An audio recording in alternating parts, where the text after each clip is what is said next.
Hello student, myself Anand Sharma. Welcome to your favorite YouTube channel Mindset Education Hub. I hope आप इस corona pandemic काल में family सहित सकुशल होंगे स्टूडेंट। और आपके बहुत सारे मैसेज मुझे व्हाट्सएप मैसेंजर और मेरे टेलीग्राम चैनल पर प्राप्त हो रहे थे कि सर इस लॉकडाउन के काल में नीट और जेईई की प्रिपरेशन में केमिस्ट्री की तैयारी अपन कैसे करें। तो आपकी बहुत सारी समस्याएं आपकी मुझे मिल रही थी, तो इसी के कारण मैं आपके फेवरेट यूट्यूब चैनल पर एक एमएसटी स्टार्ट कर रहा हूं स्टूडेंट, और वो एमएसटी होगी अपनी ऑर्गेनिक केमिस्ट्री को लेकर। मैंने लास्ट एमएसटी में आपको इनऑर्गेनिक केमिस्ट्री के बहुत सारे कॉन्सेप्ट आपको डिस्कशन कर चुके हैं। आप अपने इस YouTube channel mindset education hub के में आप उनको आसानी से देख सकते हो। ठीक है स्टूडेंट, अब आज अपन सिर्फ ऑर्गेनिक केमिस्ट्री की बात करेंगे, क्योंकि बहुत सारे स्टूडेंट की एक प्रॉब्लम होती है कि सर ऑर्गेनिक केमिस्ट्री जो केमिस्ट्री का बहुत बड़ा पार्ट है, इसको अपन किस तरह से लर्न करें और इसमें अपनी स्कोरिंग को कैसे इम्प्रूव करें। तो उसी के बिहाफ पे मैं आज एक MST series of organic chemistry start कर रहा हूँ। और इसी सीक्वेंस में स्टूडेंट आज अपन डिस्कशन करेंगे fundamental of organic chemistry. Student, आप भली भांति जानते हो कि हर एक केमिस्ट्री के ब्रांच की एक कुछ फंडामेंटल्स होते हैं, जिनको अगर अपन पहले से अच्छे से डिस्कशन कर लें तो वो ब्रांच ऑफ केमिस्ट्री आपके लिए आसान हो जाती है। जैसे फिजिकल केमिस्ट्री को आपको देखना है तो आप मोल कॉन्सेप्ट को अच्छे से कर लीजिए, तो आपके मोल फिजिकल केमिस्ट्री से रिलेटेड बहुत सारे क्वेश्चन सॉल्व होते हैं। इसी टाइप से इनऑर्गेनिक केमिस्ट्री में है तो आप एटॉमिक स्ट्रक्चर, पीरियोडिक टेबल और केमिकल बॉन्डिंग अगर आप कंबाइंड वे में देख लेते हो तो आपकी इनऑर्गेनिक केमिस्ट्री के कॉन्सेप्ट क्लियर हो जाते हैं। अब वहीं अगर अपन ऑर्गेनिक केमिस्ट्री की बात करें तो ऑर्गेनिक केमिस्ट्री का फंडा क्या है, ऑर्गेनिक केमिस्ट्री को अपन किस तरह से सिस्टमेटिक ढंग से स्टडी करें जिससे ऑर्गेनिक केमिस्ट्री की आपकी प्रॉब्लम सॉर्ट आउट हो सके। तो स्टूडेंट, अगर अपन फंडामेंटल ऑफ ऑर्गेनिक केमिस्ट्री की बात करें तो ऑर्गेनिक केमिस्ट्री के दो ही फंडामेंटल्स हैं। एक है classification, nomenclature of organic chemistry. तो इस क्लासिफिकेशन और नोमेनक्लेचर में स्टूडेंट जनरली अपन ऑर्गेनिक कंपाउंड्स की स्टडी करते हैं। कौन कौन से ऑर्गेनिक कंपाउंड्स हैं, उनकी फैमिली कौन सी हैं, उनका नोमेनक्लेचर किस तरह से करते हैं। और जब आप कंपाउंड्स के बारे में, उनकी फैमिली के बारे में, उनके नोमेनक्लेचर के बारे में स्टडी कर लेते हो तो इसका दूसरा पार्ट होता है स्टूडेंट, और वो है ऑर्गेनिक रिएक्शन। यानी इसमें अगर ऑर्गेनिक रिएक्शंस की बात करें तो पूरी ऑर्गेनिक केमिस्ट्री में 20% पार्ट ये होता है, तो 80% पार्ट इसी ऑर्गेनिक रिएक्शन से रिलेटेड है। क्लियर है स्टूडेंट। अब ऑर्गेनिक रिएक्शंस में अपन क्या देखेंगे, देखो एक इसको अगर अपन को डिटेल में डिस्कशन करना है तो सबसे पहले अपन को ध्यान रखना होगा जर्नल ऑर्गेनिक केमिस्ट्री, जिसको आप जीओसी कहते हैं। और आपको पता है जीओसी में ही पूरे ऑर्गेनिक केमिस्ट्री के कॉन्सेप्ट इसके अंदर अपन स्टडी करते हैं। क्लियर है स्टूडेंट। और जीओसी के बाद जो नेक्स्ट स्टेप आता है वो रिएक्शन इंटरमीडिएट्स होते हैं। अब आपने देखा है कि ऑर्गेनिक केमिस्ट्री में रिएक्शन इंटरमीडिएट जो बना उसकी स्टेबिलिटी कैसी होगी, उसकी रिएक्टिविटी कैसी होगी, इसी से ही आपको मेन प्रोडक्ट का फॉर्मेशन होता है। तो अगर इन दोनों चीजों की स्टडी अगर अपन सिस्टमेटिक ढंग से कर दें, यानी स्टेप बाय स्टेप डिस्क्रिप्शन कर दें, तो उसी को तो बच्चों क्या बोलते हैं, रिएक्शन मैकेनिज्म। अब रिएक्शन मैकेनिज्म में अगर अपन चलें तो उससे पहले जो ऑर्गेनिक केमिस्ट्री के जो मैंने जो एनालिसिस किया है, जो मेन की पॉइंट होते हैं वो बच्चों दो हैं। इन दो की पॉइंट को आप माइंड में रखोगे तो शायद ऑर्गेनिक केमिस्ट्री बहुत आसान होगी। और वो दो की पॉइंट कौन कौन से हैं कि एक ये याद रखना है, सारा खेल इलेक्ट्रॉन घनत्व का है। यानी ऑर्गेनिक केमिस्ट्री टोटली डिपेंड होती है इलेक्ट्रॉन डेंसिटी पे, कहाँ इलेक्ट्रॉन डेंसिटी इंक्रीज हो रही है, कहाँ डिक्रीज हो रही है। अगर ये आप एनालिसिस कर लेते हो तो फिर आपको रिएक्शन मैकेनिज्म में कोई समस्या नहीं आने वाली। दूसरा इंपॉर्टेंट होता है कॉन्सेप्ट ऑफ एरो। अब एरो रिएक्शन मैकेनिज्म जो एरो है, एरो स्टूडेंट वो मेनली इलेक्ट्रॉन के मूवमेंट को शो करता है। यानी इस तरह का एक एरो दिख रहा है तो ये इलेक्ट्रॉन के मूवमेंट को शो कर रहा है। अब इलेक्ट्रॉन का मूवमेंट किधर से हो सकता है, इलेक्ट्रॉन रेस सिस्टम से इलेक्ट्रोफाइल की तरफ, तो एरो इस तरह से है।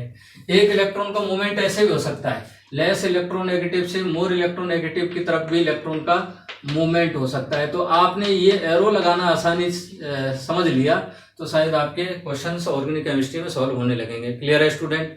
अब बात होती है कि सर जीओसी में अपन क्या देखेंगे, जीओसी के जो कॉन्सेप्ट हैं उनको रिएक्शन इंटरमीडिएट की स्टेबिलिटी में किस तरह से अप्लाई करेंगे, और ये दोनों जो कॉन्सेप्ट आपने सीख लिए हैं तो उनसे रिएक्शन मैकेनिज्म की स्टडी अपन किस तरह से कर सकते हैं।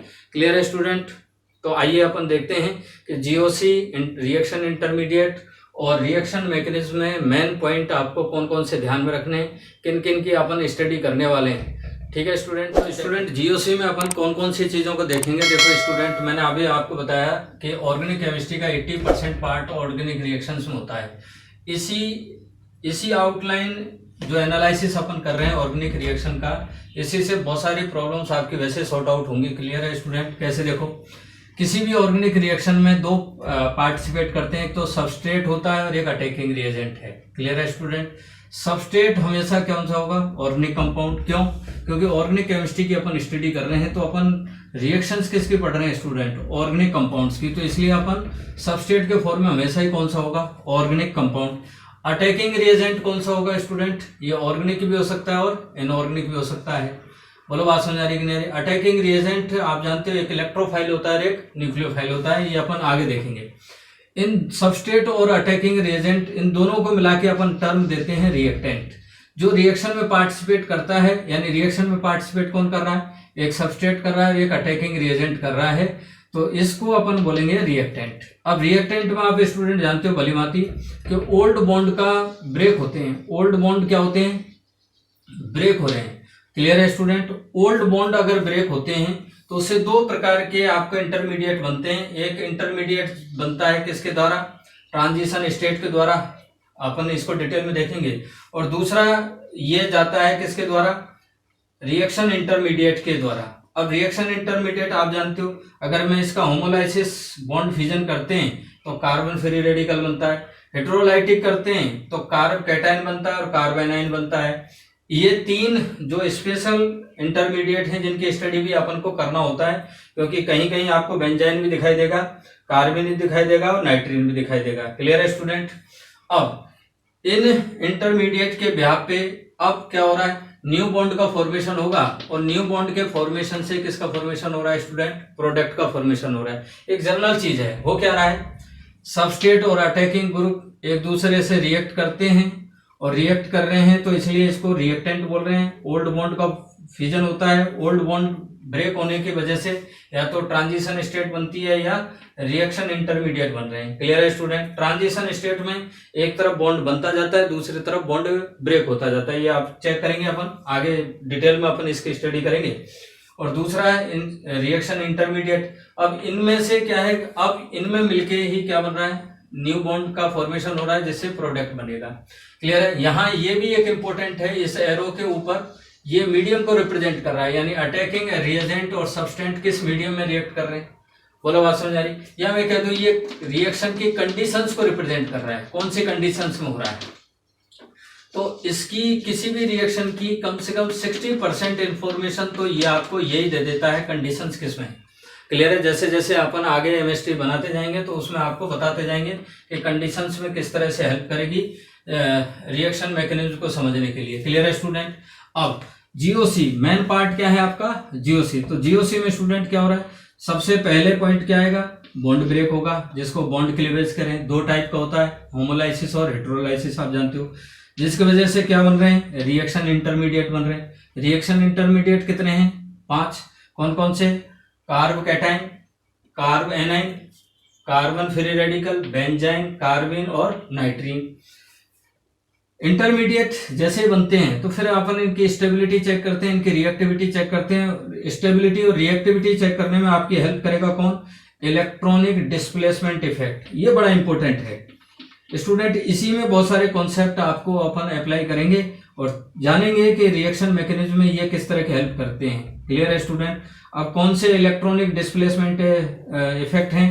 रेजोनेंस है, मीजोमेरिक है। ये तो दोनों एक ही टर्म है स्टूडेंट। अब इन दोनों में थोड़ा सा डिफरेंस होता है, जिसको अपन चेक करेंगे। एक हाइपर कंजुगेशन है, इंडक्टिव इफेक्ट है। ये जो 3 इफेक्ट हैं ये तो परमानेंट डिस्प्लेसमेंट होता है इलेक्ट्रॉन का, और एक इलेक्ट्रोमेरिक इफेक्ट है, ये टेम्परेरी है स्टूडेंट। क्लियर है? इसके बाद अपन लास्ट में चेक करेंगे nature of attacking agent. Nature of attacking agent. Attacking agent कौन से हो सकते हैं? न्यूक्लियोफाइल हो सकता है और इलेक्ट्रोफाइल हो सकता है। अब न्यूक्लियोफाइल और इलेक्ट्रोफाइल क्या है, एक स्पेशल एमएसटी अपन इस पे बनाएंगे। क्लियर है स्टूडेंट? आई होप आपको ये फंडामेंटल ऑफ ऑर्गेनिक केमिस्ट्री आपको समझ में आया होगा, जिसमें मैंने आपको कुछ चीजें डिस्कशन की हैं। जैसे 2 की पॉइंट हैं जिनको आपको ध्यान में रखना है। एक, पहला आप हमेशा ध्यान रखिए कि सारा खेल किसका है? इलेक्ट्रॉन डेंसिटी का है। दूसरा, आप concept of arrow. Concept of arrow क्या है? एरो इलेक्ट्रॉन मूवमेंट को शो करता है, और इलेक्ट्रॉन का मूवमेंट या तो न्यूक्लियोफाइल से इलेक्ट्रोफाइल की तरफ होगा, या लेस इलेक्ट्रोनेगेटिव से मोर इलेक्ट्रोनेगेटिव की ओर होगा। अब किस तरह से अटैकिंग रिएजेंट इलेक्ट्रॉन डेंसिटी को कम ज़्यादा करेगा, इसकी स्टडी अपन डिटेल में नेक्स्ट एमएसटी के अंदर करेंगे। क्लियर है स्टूडेंट? आई होप आपको ये समझ में आया होगा। तो please like, share and subscribe your favourite YouTube channel mindset education hub. अपने यार दोस्तों को इस एमएसटी को पहुंचाइए स्टूडेंट। इस एमएसटी के लिंक को शेयर करें, और अपन कंटिन्यूस अब ऑर्गेनिक केमिस्ट्री की एमएसटी आपको बना के दे रहे हैं, और 10 या 12 एमएसटी के अंदर पूरी ऑर्गेनिक केमिस्ट्री में आपको टिप्स पे याद करा दूंगा स्टूडेंट। क्लियर है स्टूडेंट? Thank you.